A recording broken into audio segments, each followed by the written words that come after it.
Нови сообраќајни инфраструктурни проекти во Газибаба најавува кандидатот за прв човек на Скопје од ВМРО ДПМН. Изградба на клучката во Хиподром, трета лента на булеварот Александар Македонски, нови мостови кои ќе ја поврзат општината со Бутел, Чаир и аеродром. Според Георгиевски ќе значат полесен проток на автомобили и решавање на сообраќајниот хаос. Клучката Хиподром ќе обезбеди директно поврзување со улицата Пролетна офанзива, која најмногу ја користат возачите кои што доаѓаат од Куманово и од Велес, и на тој начин ќе се елиминираат долгите колони при влезот на градот Скопје. Во исто време, преку булеварот Александар Македонски ќе се овозможи брз и ефикасен проток на возила кон автокоманда, со што ќе се растовари целиот источен дел на градот Скопје. Со тоа не е само што се решава секојдневниот метеж, туку ќе се модернизира градската инфраструктура и ќе се олесни пристапот до индустриските, но и до станбените зони. Кандидатката на СДСМ пак денеска ги презентираше најважните 20 проекти од програмата и Шукова најавува 10 сообраќајни проекти за решавање на метежот, нови мостови, нови еколошки автобуси и дигитализација на ЈСП. БРТ веднаш, брз и модерен автобуски превоз. Скопје одамна чека вистински јавен превоз. Првата линија од Ѓорче Петров до Ново Лисиче ќе биде готова до 2027 година, а веќе се подготвува и Север-Југ Оска. Воведуваме интегриран билетен систем и приоритетни ленти, а нов мост Влае Карпош 4 со 6 ленти и патеки за пешаци и велосипеди ќе го направи транспортот побрз и поеколошки.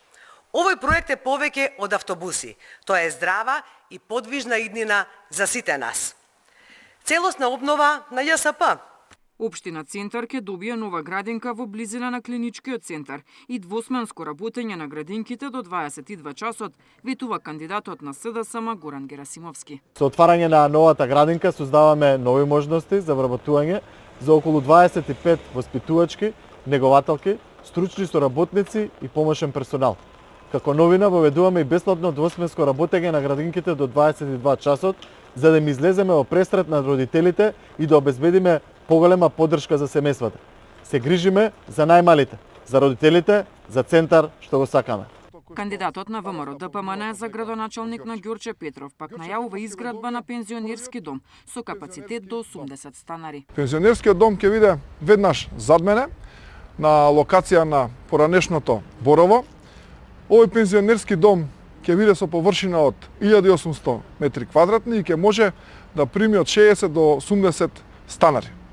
Покрај становите за новите жители во овој дом. Овој дом ќе располага и со заеднички простор од приближно 200 метри квадратни, каде што луѓето ќе можат во староста да се дружат, да се забавуваат. Дел од програмата денеска презентира и кандидатите за Чаир на Дуи и Вреди. Османи ќе решава хигиената во општината со прогласување на вонредна состојба уште првиот ден од мандатот. Меѓутоа пак се фокусираше на изградба на ново училиште. Формираме кризен штаб во кој што ги вклучуваме сите. Го вклучуваме приватниот сектор со сета своја механизација.